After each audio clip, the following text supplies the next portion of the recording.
¿Qué hay en la caja de Pandora del liderazgo?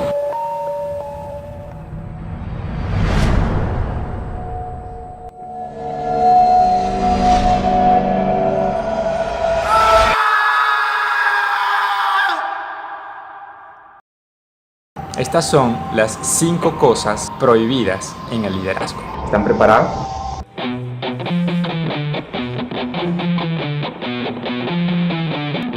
Número 1. Asumir el mando muy pronto y no sintonizar con el marco de referencia de tu equipo de trabajo, porque te va a generar automáticamente un rechazo del grupo.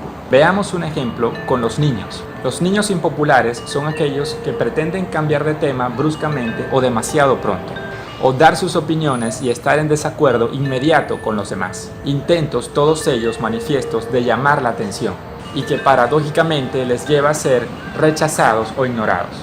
En contraste, los niños populares tienden a observar primero al grupo para ver qué es lo que está sucediendo, y luego hacen algo para ratificar su aceptación, esperando confirmar su estatus en el grupo antes de sugerir qué es lo que todos deberían hacer. Así como algunos niños lo practican de manera instintiva, tú como persona adulta también tienes que saber entender que esto funciona de la misma manera dentro de un equipo de trabajo. Aquellas personas que estaban demasiado ansiosas por ser autoridades e imponerse, lo que hacían era bajar el rendimiento del grupo, porque eran demasiado controladores y dominantes.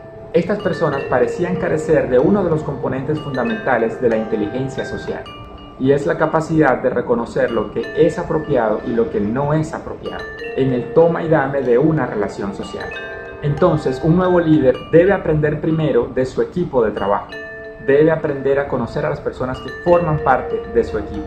Y con conocer no me refiero a saber los currículums o cuáles son las hojas de vida de estas personas, sino a conocerlos verdaderamente individualmente. Porque tiene que empezar por conocer cuáles son las redes de comunicación dentro de la empresa. ¿Quién habla con quién? Tiene que saber cuáles son las redes de la experiencia, es decir, quiénes son las personas más capacitadas técnicamente, a las cuales las personas del mismo equipo le piden consejo, y cuáles son las redes de la confianza, es decir, quiénes le confían a cuáles otras personas, cuáles son sus propias deficiencias o cuáles son sus propias inquietudes dentro del trabajo. Y ojo, no existe mucha relación entre ser un experto y ser aquella persona a quienes los demás acuden para contarles sus secretos, las dudas y las debilidades propias. Entonces, un jefe mezquino y autoritario puede tener mucha experiencia, pero la confianza que generará en sus empleados será tan baja que saboteará su capacidad directiva y va a quedar excluido de las redes informales automáticamente. Estas 3 redes son fundamentales. Si quieres ser un verdadero líder, tienes que ser capaz de filtrarte en esas 3 redes dentro de la empresa. Número 2. No mantener la esperanza en sus compañeros.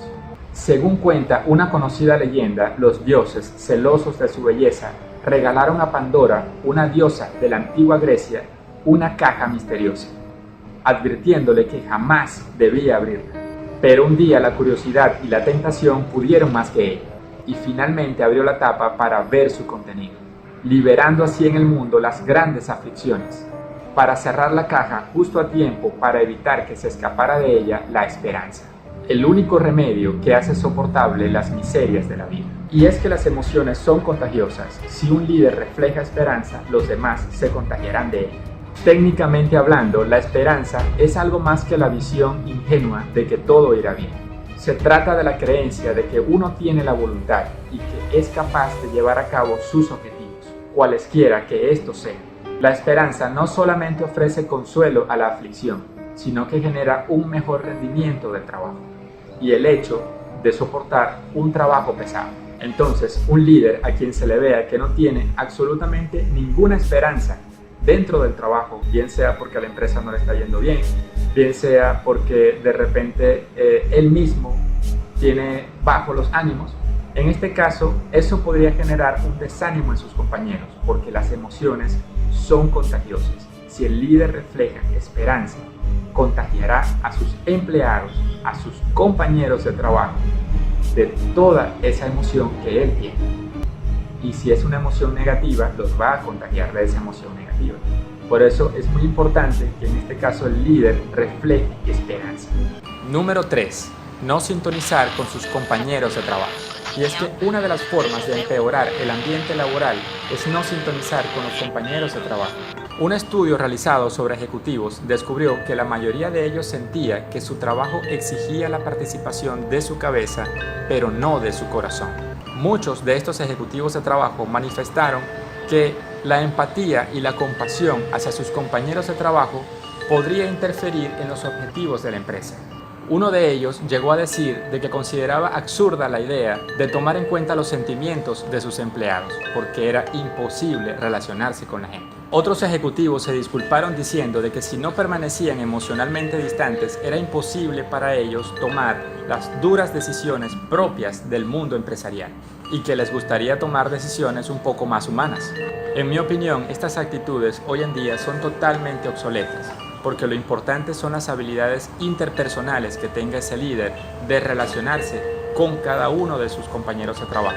Porque quienes son más diestros en sintonizar con los estados de ánimos de los demás o en imponer en los demás sus propios estados de ánimo, son también emocionalmente más amables. El rasgo distintivo de un auténtico líder consiste entonces en conectar con sus trabajadores.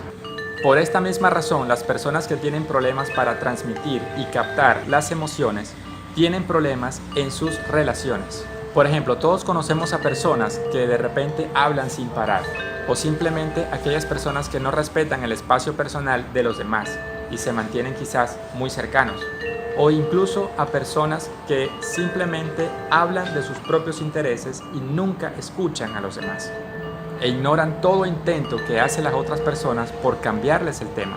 Y todas estas desviaciones de la trayectoria social denotan una clara ignorancia de la interacción social. Número 4. Hacer críticas en forma de acusaciones personales, cargadas de disgusto, sarcasmo y desprecio. La peor forma de motivar a alguien es criticarlo. Y es que la diferencia entre tener una queja y hacer una crítica personal es claramente evidente. En la queja, uno señala específicamente lo que le molesta y critica las acciones, no a la persona, expresándole cómo se siente. Cuando un líder le dice, por ejemplo, a su compañero de trabajo de que olvidó colocar un punto dentro de la tarea que él estaba realizando y que él sabía de que este tipo de cosas no era normal y por lo tanto le comentó de una manera amable. Esto demuestra un cierto grado de inteligencia emocional. Diferente fuese a que le dijera: no hiciste bien el trabajo, ¿qué acabas de realizar? Se te olvidó colocar tal punto dentro del trabajo que tú estabas realizando. Esa es una mala manera en cómo el líder debe dirigirse a las personas. Debe ser un poco más amable en la forma en cómo lo hace. Esto no le va a quitar autoridad, por el contrario, le va a dar más autoridad al líder. De hecho, una de las formas más comunes de crítica destructiva es una crítica generalizada, como por ejemplo, tú lo confundes todo. Este tipo de crítica deja a quien la recibe avergonzado, humillado, disgustado y ultrajado, y que estos sentimientos pueden llegar a tener un efecto devastador en la motivación, la energía y la confianza de quienes lo reciben. Así que en la mayoría de las oportunidades las quejas suelen expresarse en forma de crítica personal, más que como quejas sobre las cuales se puede actuar, y en consecuencia dan lugar a reacciones en forma de defensa, o finalmente al desgano y a la amarga resistencia pasiva de sentirse maltratado. Muchas personas que han sido criticadas manifestaron que no volverían a relacionarse con esa persona. En otras palabras, se cerraron completamente a esa persona. Este tipo de crítica tan desalentadora incluso hace que la persona sienta que no quiere intentarlo nuevamente. O peor aún, que lleguen a creer de verdad que no pueden hacer las cosas bien.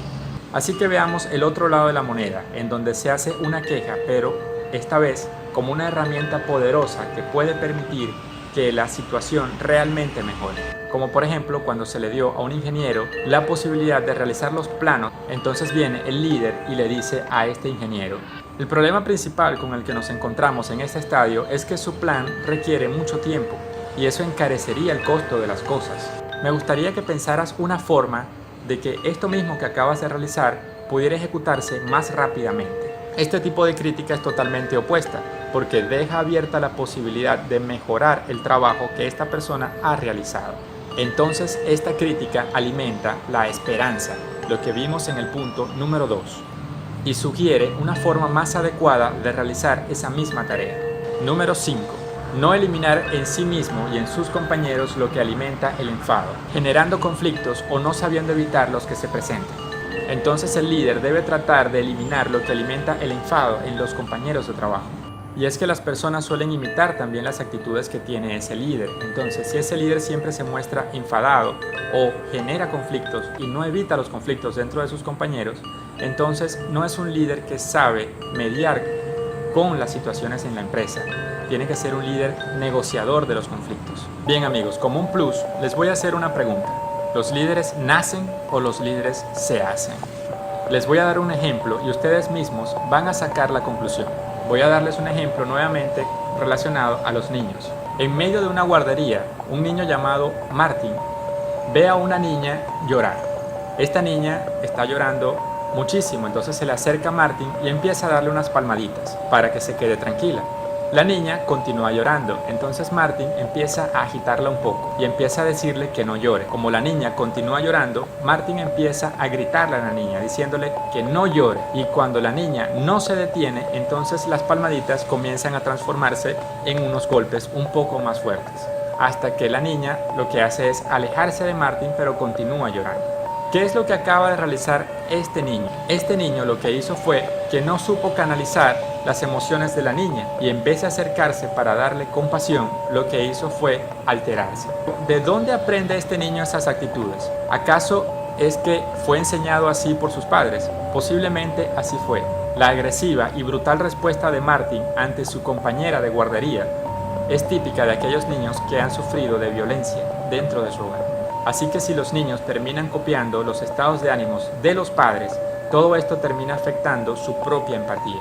Y es que esta respuesta de Martin contrasta rotundamente con aquellos niños que despliegan constantemente su intento de consolar a su compañero.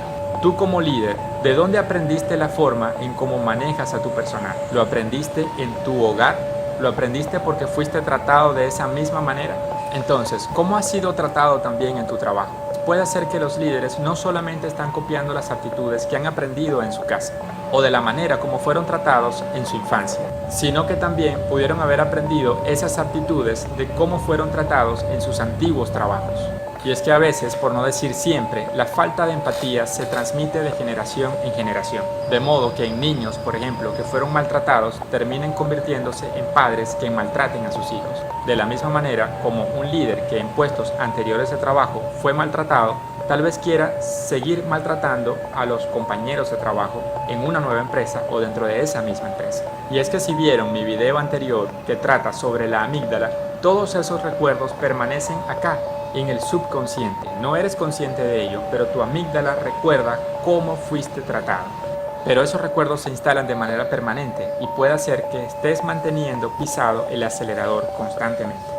Así que la caja de Pandora del liderazgo que los líderes no deben abrir para que no se escapen todos esos males dentro de la empresa es: primero, no saber organizar los grupos de trabajo. Segundo, no saber negociar las soluciones. No saber hacer las conexiones personales con los empleados. No hacer un análisis social primero antes de saber dirigir a ese grupo. Hacer críticas destructivas, personales y no quejas realmente que permitan una solución. Y si bien un grupo de trabajo no puede ser más inteligente que la suma total de los talentos de ese grupo, sí que puede ser mucho más estúpido en caso de que su dinámica interna no potencie a esos talentos.